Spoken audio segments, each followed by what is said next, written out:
Ahoy! And welcome to the Boating Hour with Captain Rick.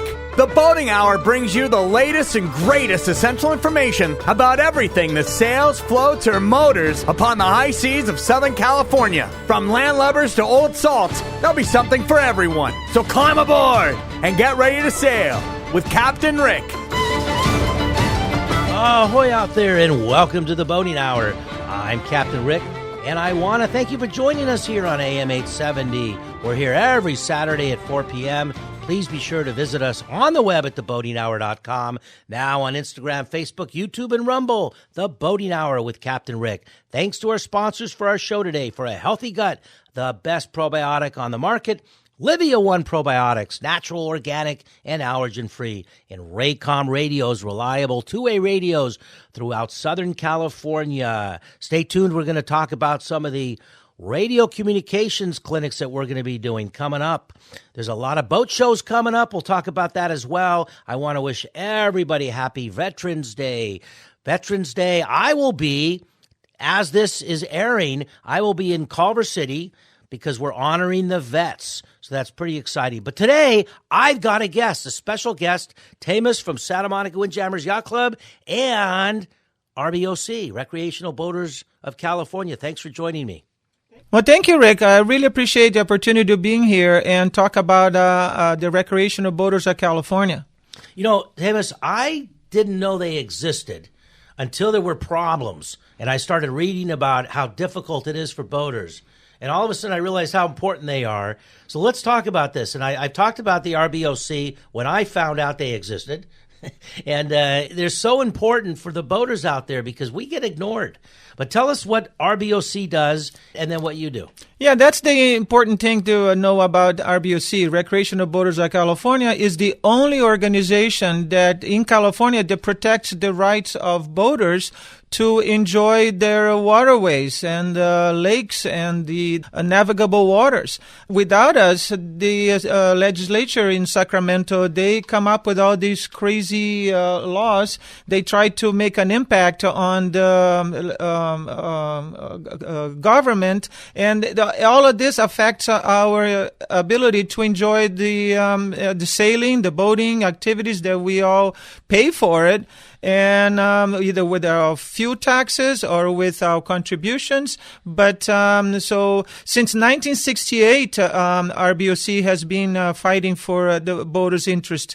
And so they go against the state and local governments to protect the rights of boaters. One of the reasons is just imagine they try to pass a law to make boating like driving, which means no open alcohol containers in your boat. Like, oh, you don't have alcohol containers in your car, why should you have on your boat? Can you imagine the impact that would have in the boating community? All of a sudden, you can't have any liquor aboard. So we fought for that. And as we talk a little more, I can go on and on about other legislation. Well, what about the fees? They were trying to raise the fees by something like 300% or something, but just to register a boat. Yeah, exactly. That was 300% because, there's always a shortage in the budget. And so they said, let's penalize the boaters. They're rich people. So let's increase their fees by almost 300%. That's amazing, Timus, because everybody thinks that if you're a boater, you're rich. And, I have a lot of friends that aren't rich, and they got small boats. We got medium-sized boats. We're in partnerships. But not everybody's on sometimes you see the big boats with the helicopters and stuff. But there's a lot of small boaters and small fishermen and people on trailers, and it's just to raise the fees. Where do the fees go? I mean, California charges us, right, when we register our boats.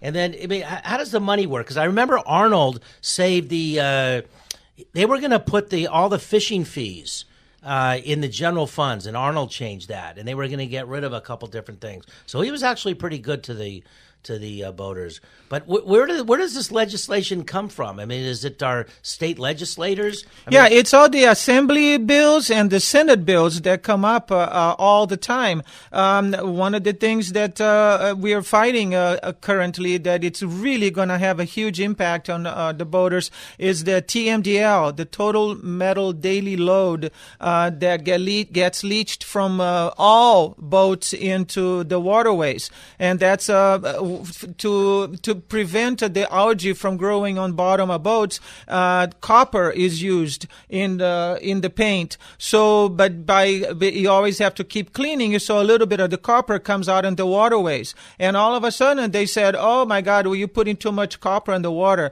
But in Marina del Rey, we have seals, and sometimes we have a whale that comes in, and we have birds, and we have all kinds of dolphins have come into the marina. So what are they talking about? So they keep trying to come up with rules to just make it harder for boaters to own a boat. Like you said, they're not all rich. For every boat with a helicopter, there's a million boats that are 15 feet, 20 feet. I used to have a 34-footer, and I still have my 14-foot Lido on a trailer. I haven't been using it, but I used to take my friends out and let kids. You mentioned about the copper. I remember when that first started, and a bunch of people from Marina del Rey. We went to one of the. It started in L.A. County. It wasn't statewide yet. And we went to one of the meetings where they were trying to ban copper from being put in the bottom. And if you have all that stuff growing on your boat, that's not good for the environment. But they wanted to ban copper. So I was at this meeting, and I actually asked the lady. She made the presentation. They were young kids from UCLA that said, "No copper." And I said, "How much copper when you test? How much copper is acceptable?" And she said 0. But we had some people that said 0. I mean, there's copper in our blood. Without copper, there's no life. And she said 0. And I said, "Well, how could you have 0? Copper's an element of life." And she said, "Well, we'll agree to disagree." And someone came up after, and I forgot the gentleman's name. Someone I want to get back on my show. He was on the show a long time ago. But he talked about how there's more life in the marina than there's ever been. I mean, the marina used to be a swamp. Burton Chase came out in the 60s and said, "Oh, no, we're Los Angeles. We should have a world-class marina."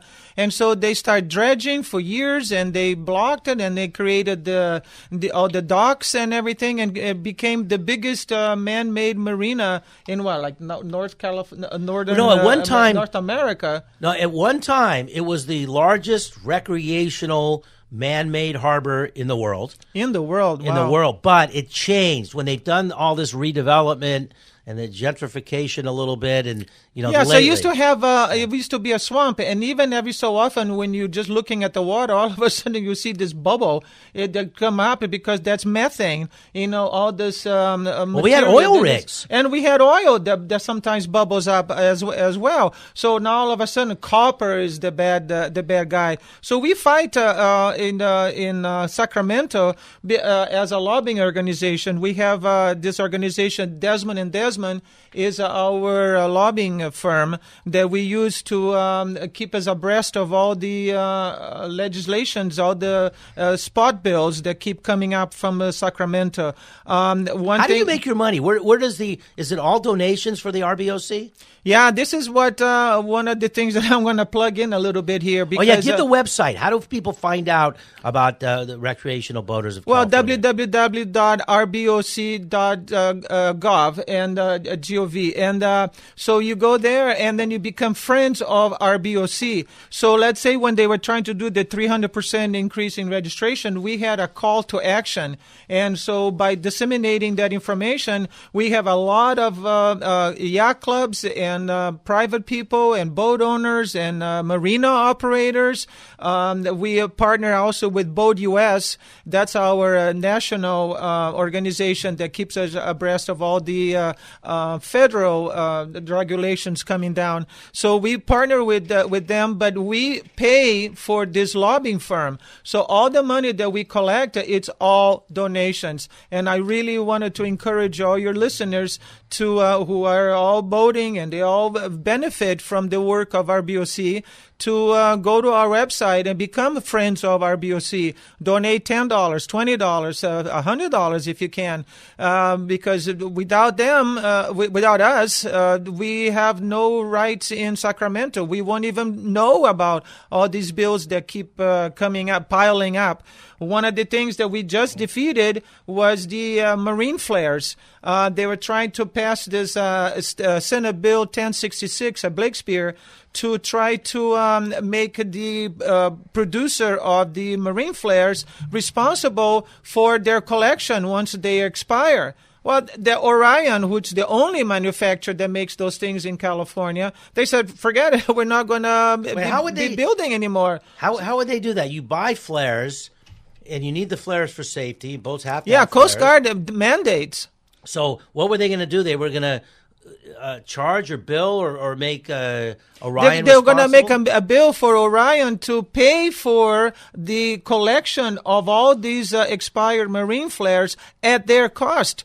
Orion said, and we, with the help of RBOC, we put an amendment in there saying they would collect at events, boat shows, council events, or parks when they have a celebration, festivals, and they said, no, we want you guys to have a prepaid envelope and bear the cost of it. That's ridiculous. Yeah, that's ridiculous. When it's a Coast Guard mandate to have marine flares, and they said, you know what, we're not going to be in California. Luckily, Governor Newsom, when they saw this, he vetoed it. It passed the Assembly. Wait a second. Governor Newsom did something He did a good thing.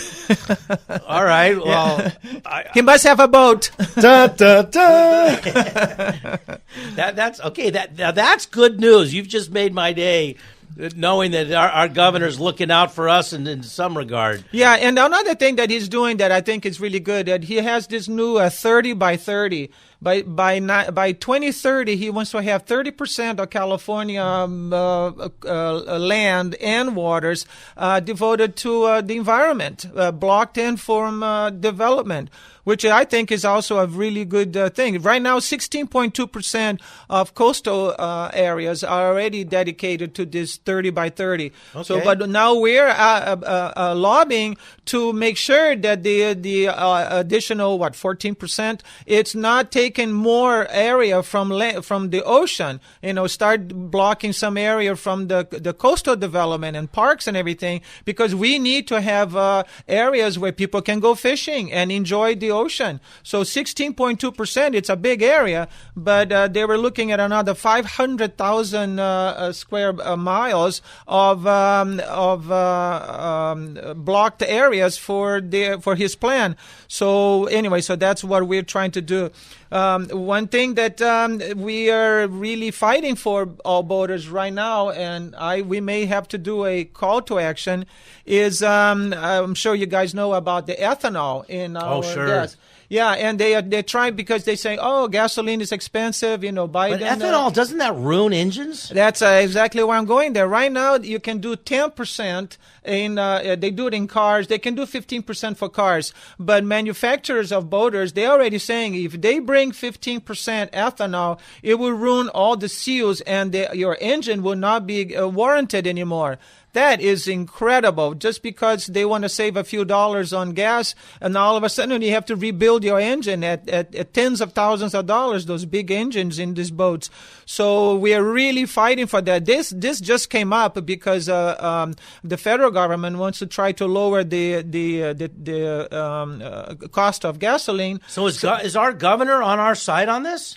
We're not sure yet. Okay. This just came out, but we want to really clip this in the butt, because this cannot even have any sort of legs. This is definitely no-go for boaters. So again, by going to RBOC and helping us pay for Desmond and Desmond, he's the one who's out there going to hearings. We go once a year to Sacramento, and I'm a board member of RBOC. Can I show up to that when you go to Sacramento? Yeah, we can definitely go. We make appointments with our legislators. I go to meet with Jesse Gabriel, who is my representative, and I go there and I have a talk with them, and we leave brochures and we bring our issues to them. Are they receptive when you go up to Sacramento? I've heard about that. I don't understand what lobbyists really do, but are they receptive when you show up to talk about your issues?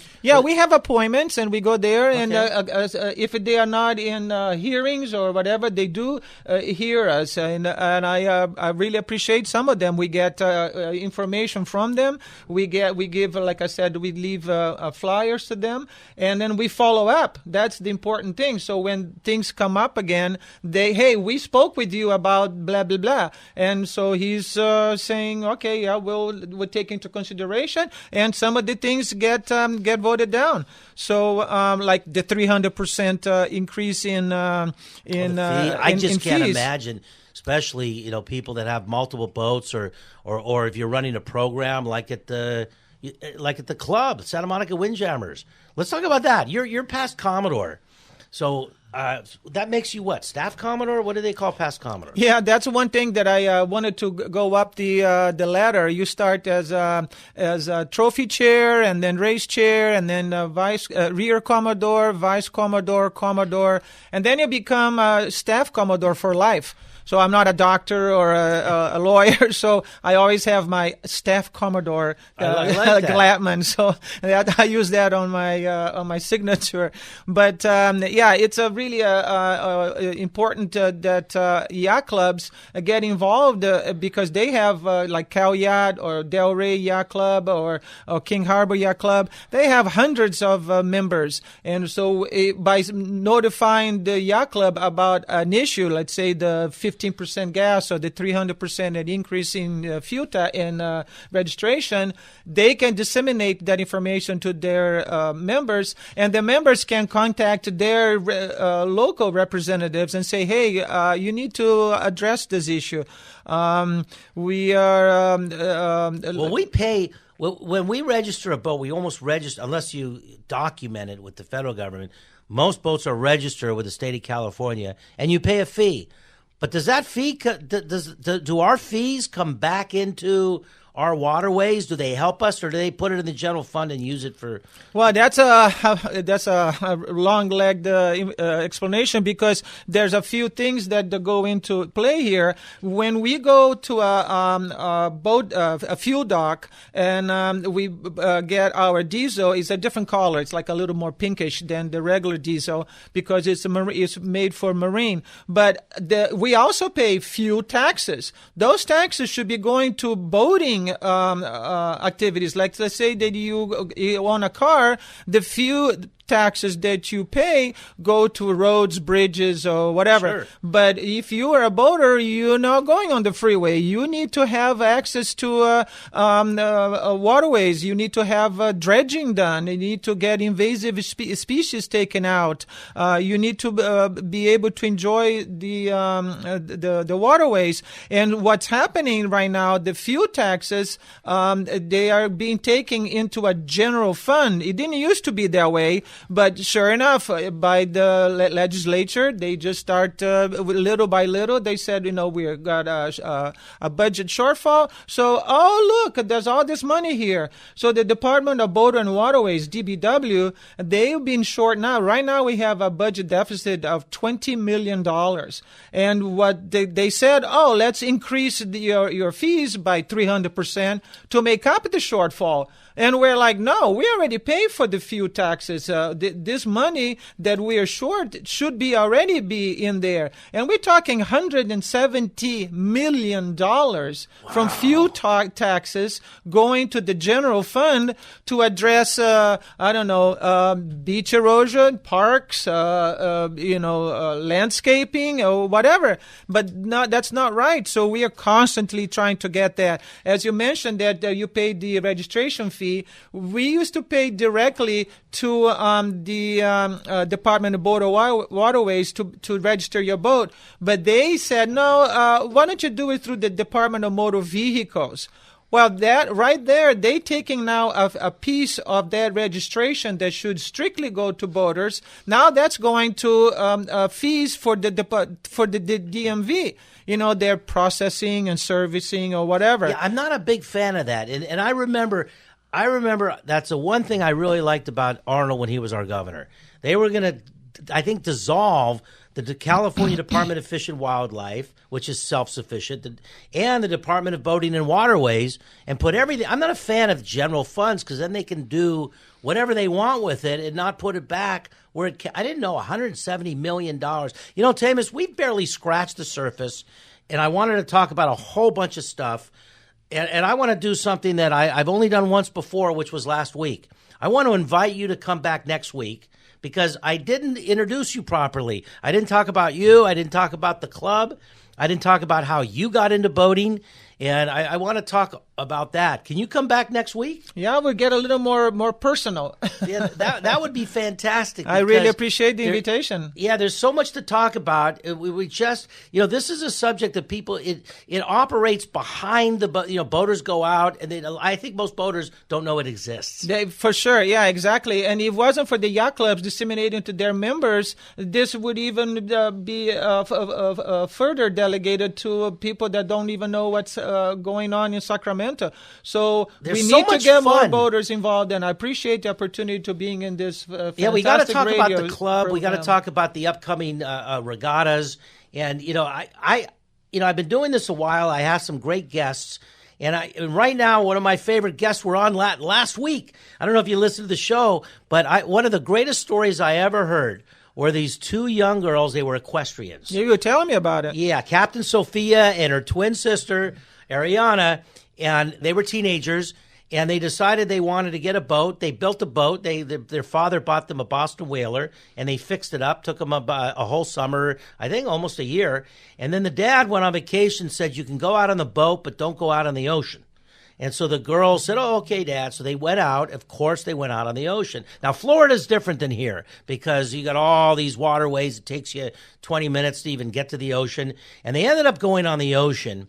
And they were having the time of their life. I've seen the video. They were airborne. They were having so much fun, and they were in their bikinis, and I love Florida, and they're athletes and stuff, so they look real good. And apparently, someone filmed it. Wavy boats, put it online. 3.5 million people. It went viral. And Dad comes home. But I'll tell you what happened out of that. They got educated. Captain Sophia got her captain's license. She's now got her 25-pack license. God bless her. And her sister does all kinds of stuff. She's getting into fitness. My last two shows, they were fantastic. And now she's selling boats. She's a boat broker. She sold about a dozen boats. And those are the stories that people don't hear about. When we hear about boating, if you're not a boater, if you didn't get into sailing or fishing, if you weren't around a family, all you hear about is Tiger Woods' $100 million boat. And that's not boating. Yeah, and that's what's important. By us representing all these boaters, you offer opportunities for these people that have, like you said, 12-foot boats, 8-foot boats, paddle boards, kayaks, to enjoy the waterways and not be burdened by all the government. So it is. But I'm going to invite you back next week because we just barely scratched the surface. Well, that's all the time that we have for you today. I hope you enjoyed our show. Thank you. We just got started with our wonderful guest, Tavis. It's It's nice to have you on the show, and we're going to talk a lot more next week. And let's not forget the Coasties, protecting our waters, America's lifesavers and guardians of the sea. Remember, if you do it right and follow the guidelines and safety precautions, there's no place like being out on the water in the fresh air and sunshine in beautiful, sunny Southern California. Thanks to our sponsors for the show today. For a healthy gut, Livia One Probiotics. Click right on the page of theboatinghour.com to get to Livia One Probiotics. And Raycom Radios, reliable two-way radios throughout Southern California without drop zones, dead batteries, and the inherent limitations of all other communication systems. And our guest will be back on rboc.gov. Is that right, Temis? That's correct. www.rboc.gov, and become friends of RBOC and help us out, help you. And we're going to talk again next week. We're going to follow up with part 2 of this show because we just barely started with the subject. So Raycom Radios, we're going to be doing clinics and seminars. I'm going to have some book authors that have been on the show. And as a matter of fact, I'll probably do my first one at your club at Santa Monica Windjammers. You're welcome. We'll talk about that next week. When we talk about the Raycom radios, we're going to do a seminar, an introduction to radio. We're going to talk about everything from VHF to ham to commercial radios for businesses. And we'll be at some boat shows, so I'm going to mention that. So don't forget to visit us on the web at theboatinghour.com and now on social media. So coming up next week with Tamus, Santa Monica Windjammers Yacht Club and RBOC next week. Happy Veterans Day to everybody. Keep your emails coming. This is Captain Rick saying ahoy and fair winds to all.